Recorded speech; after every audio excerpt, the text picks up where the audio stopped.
New details now in a Target 12 investigators exclusive trail of debts. A swift response from House Speaker Joe Shekarchi just 4 hours after our investigation aired, raising serious questions about a member of the powerful House Finance Committee. Target 12 investigator Tim White met up with the Speaker today and is here now with the exclusive details.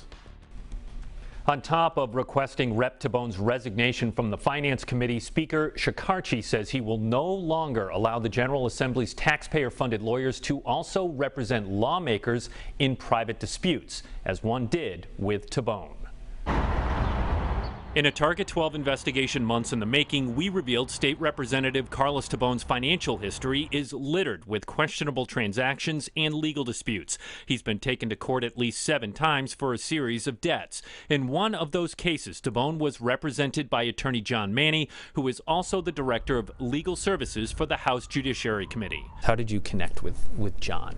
Well, I met John at the State House. In a wide-ranging interview with Tobon, he told Target 12 he asked Manny for help when he was sued by a woman whom he borrowed money from 17 years ago. When you say you engaged him, you're paying him?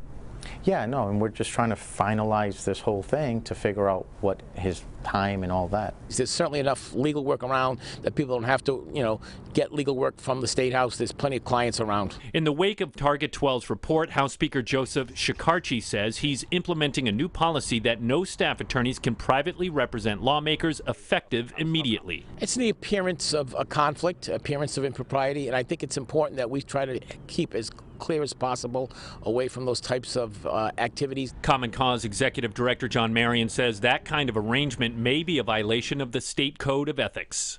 Yeah, because the staff are employees of the assembly, and that makes any representative or senator their boss, and you shouldn't be doing personal favors for your boss. Within hours of seeing Target 12's sweeping investigation, Shekarchi says he picked up the phone and sought Tobon's resignation from the House Finance Committee, as well as a task force deciding on how to spend more than $1 billion of COVID relief money, and as Deputy Majority Leader. Tobon agreed.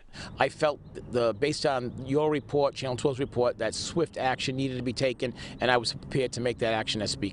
We reached out to attorney John Manny and have not heard back. A judge in the case where he represented Tobon ruled the lawmaker must repay a woman over $45,000. With the Target 12 investigators, Tim White, 12 News.